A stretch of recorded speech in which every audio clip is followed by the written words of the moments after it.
Well, thank you very much for giving me the opportunity to speak, and I'd like to, of course, thank the Children's Cancer Foundation for supporting work I've done for so many years. I wanted today to give a bit of an overview of the kind of work that CCF has supported, and really they started supporting me 18 years ago now when I was still a clinical fellow working with Peter Berger. So I'm going to do a bit of a overview then of the kinds of studies and the impact they've helped us do over the last 18 years and how some of those things have progressed.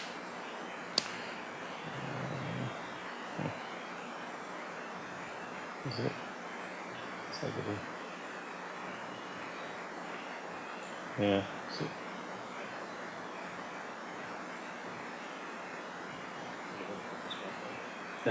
Whichever. It's. Okay. I can get that if you can get the click to work.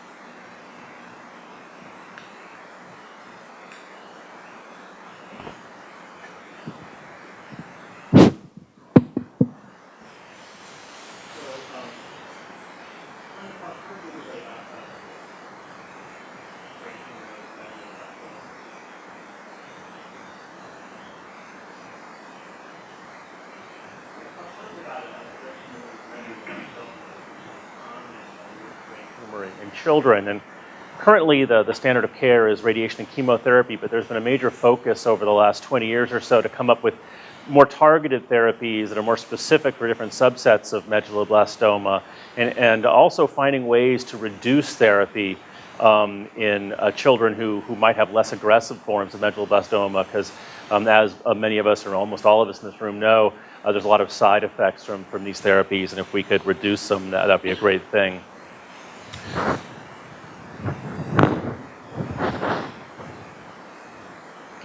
So, as I mentioned earlier, really this goes back quite a while for me, all the way back to 1998 when I was just starting my clinical training at Johns Hopkins. And one of the first studies I worked on was with Peter Berger, who had funding at the time from the Children's Cancer Foundation. And what we had looked at was the use of beta-catenin immunohistochemistry to define a subgroup of medullos that had activation of this so-called Wnt signaling pathway. And that was important, it turned out, because it helped to define a subset of cases that was shown several years later in a study done in the United Kingdom of a clinical trial, where those tumors that had this nuclear translocation of beta-catenin turned out to be in children who did much better than the average children with medulloblastoma. And based on that now, there are clinical trials that have been begun in the United States in which they're reducing the therapies for these children in the hopes that you can get away with similar very good long-term outcomes, but with less bad side effects of the radiation and chemotherapy. So this is one example of how we're trying to understand the biology of the tumor in ways where you not just try different kinds of therapy, but in some cases maybe we just need less therapy and we can have equivalently good outcomes.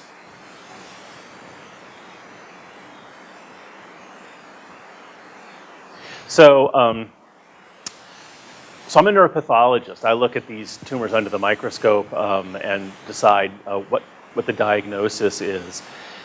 And for medullo, they can look a lot of different ways. So shown here are three of the main histologic patterns. You can have so-called classic medulloblastoma, a large cell anaplastic medulloblastoma, nodular desmoplastic medulloblastoma. And one of the next things I worked on was with Peter Berger again, looking at this large cell anaplastic medulloblastoma subtype, which really just looks nastier and more aggressive than your average medulloblastoma. And what we did then, again with funding from CCF, was to look at grades of anaplasia. So you could have only slight anaplasia, moderate or severe anaplasia. And again, looking at a correlation with outcome,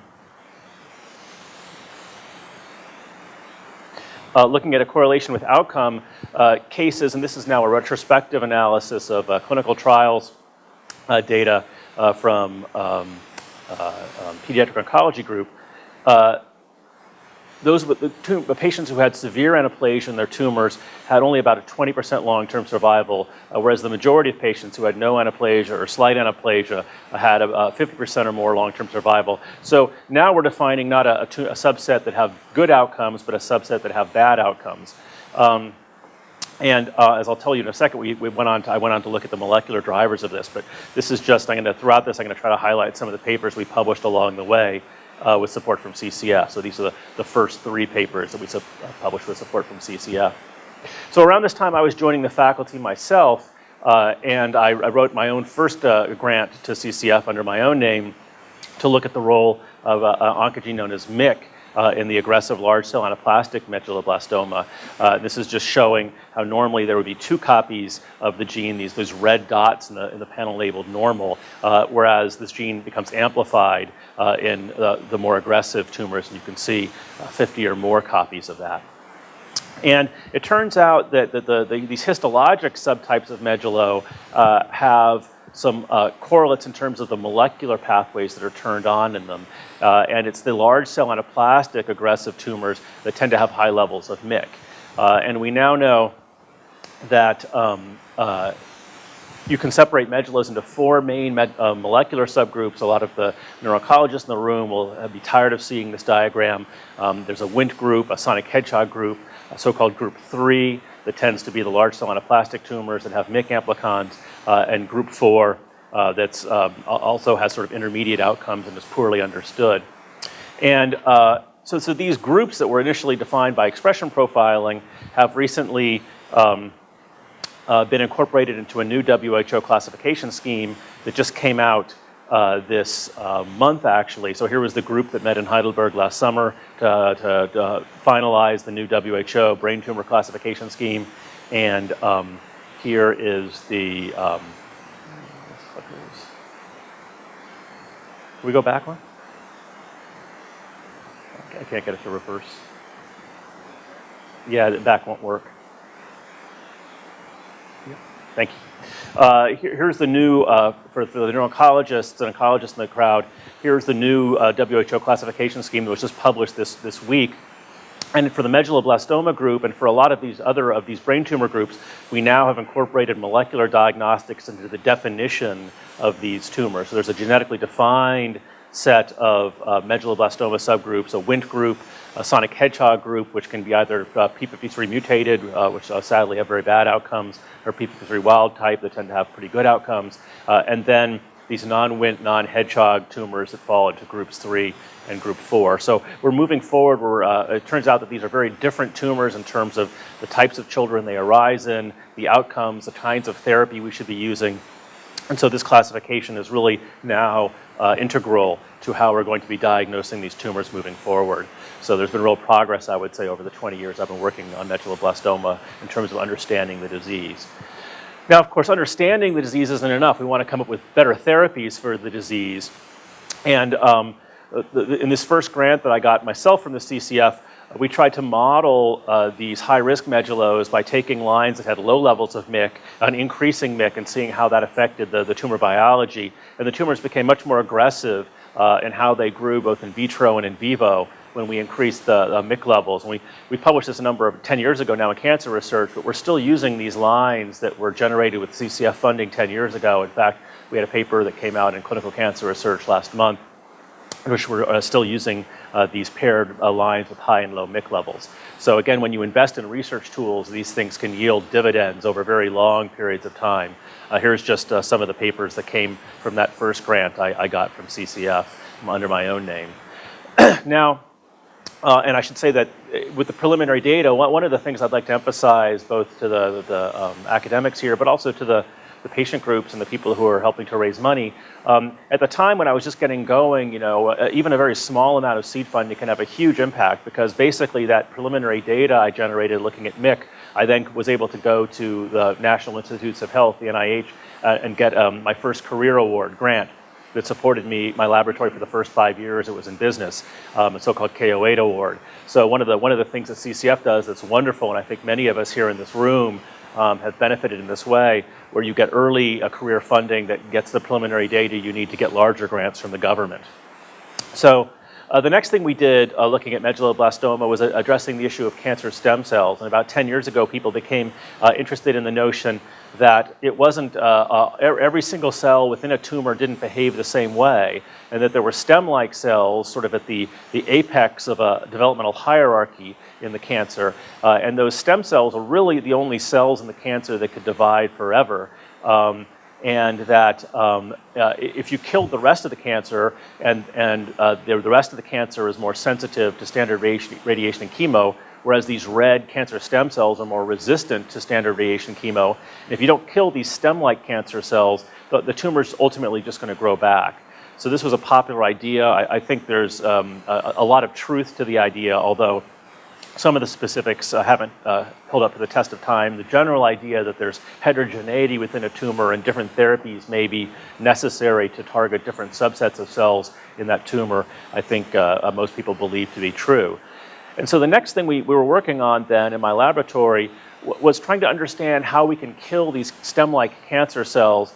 And I turned to the analogy or the notion that the pathways that drive the normal development of the brain probably were similar to the pathways that were involved in these cancers. So if you think how rapidly the brain develops during fetal development and early childhood life, and if you think of the cellular processes that are going on during that time, they're very similar to what's happening in cancer. And so we looked at whether the same pathways that were important in normal development, the Wnt pathway, hedgehog pathway, Notch pathway. A lot of these pathways have funny names because they were discovered by fruit fly biologists, and they like to give interesting names to things. We looked at whether these pathways were important. And so one of the pathways I focused on a lot is Notch. It was discovered 100 years ago in flies because they got notches in their wings. That's where that name comes from. And we found that there was a stem-like population in these medullos. When we inhibited Notch, we could get rid of this stem-like population, and that had a profound effect on the growth of the tumor in vitro and in vivo. And in fact, in the interest of time, I'm not going to go into a lot of the research details, but ultimately, these Notch-inhibiting drugs were tried in both adults and children with brain tumors. And they're still working through some of the issues. That it hasn't been a home run in terms of its efficacy, but there's some hints that Notch inhibition will be useful in a subset of these cancers, particularly in combination with other kinds of therapy. And we're continuing to look at Notch as a potential therapy for a wide range of cancer here, turning from medulloblastoma and so-called embryonal brain tumors to astrocytic tumors. Here's a paper that was just published from our group with collaborators, Javad Nazari and others from this area down in DC, looking at DIPG, diffuse intrinsic pontine glioma, brainstem astrocytic tumors, similar to the ones we just heard about from Mrs. Offit. And here we have a paper that was published last year in which we think that maybe inhibiting the Notch pathway can be effective in treating children with these devastating brainstem astrocytic tumors. So around that time, there was a group of patients who were interested in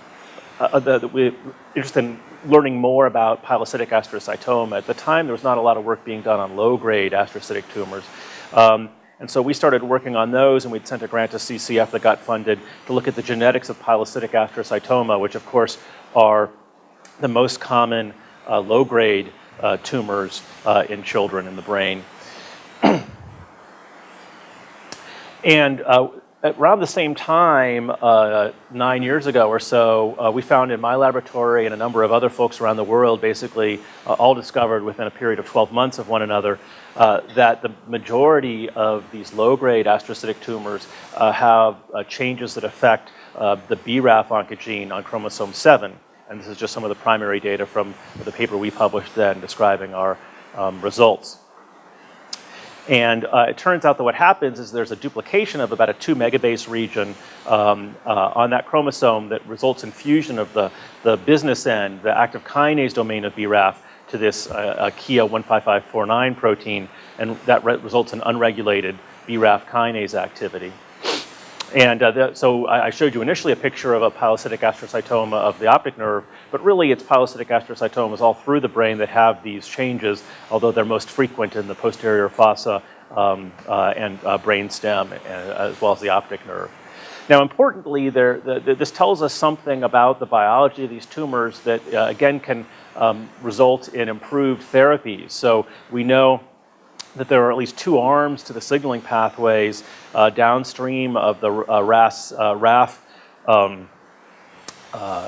signaling, and really both of these arms have drugs that can target them, and both of these arms have been targeted now in clinical trials in children. Our initial attempts to target the BRAF kinase and the downstream MEK-ERK signaling weren't so successful. We think we have a better understanding now in collaboration with folks at CHOP as to why that might be. There's been more success in targeting the mTOR signaling pathway, but this is still a very active area of investigation in our laboratory. Now, one of the problems with working on the low-grade astrocytic tumors is a lack of good models, and working with Eric Raab, we published a paper a few years ago in which we used human neural stem cells to try to model these tumors. And we found that one of the reasons that we've had a hard time growing cell lines from these low-grade astrocytic tumors is a process known as oncogene-induced senescence. And it turns out that P16 is a key player in driving this oncogene-induced senescence.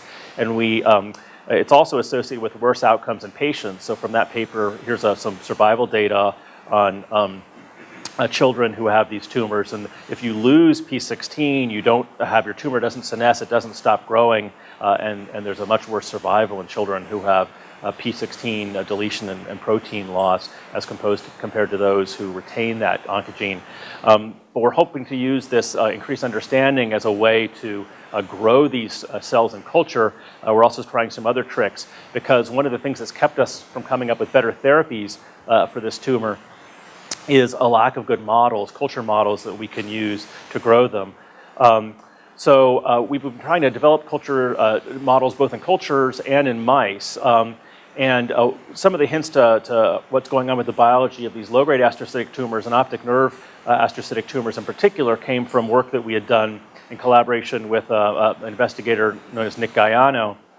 And working together, we had done some gain-of-function models in which we had, these are amazing experiments that Nick used to do, where basically, shown in the upper left here, is a mouse, and the uterus is surgically exposed. It's a pregnant mouse, and this is an ultrasound probe, so you can visualize the fetuses within the womb. And so here's a single fetus, and this sort of kidney-shaped thing on the right is the brain, and you can actually, under ultrasound guidance, stick a needle into the brain of this mouse fetus in utero, and inject it with retrovirus, encoding, in this case, activated Notch3. And we had done those experiments initially and shown that that could drive chorioplexus tumor formation. And subsequently, when we kept following larger cohorts of animals, we found about 50% of them also got glial tumors involving the optic nerve that looked a lot like the optic nerve pilocytic astrocytomas. And so this is another model that we've been working with over the years, looking at pathways important in pilocytic astrocytoma.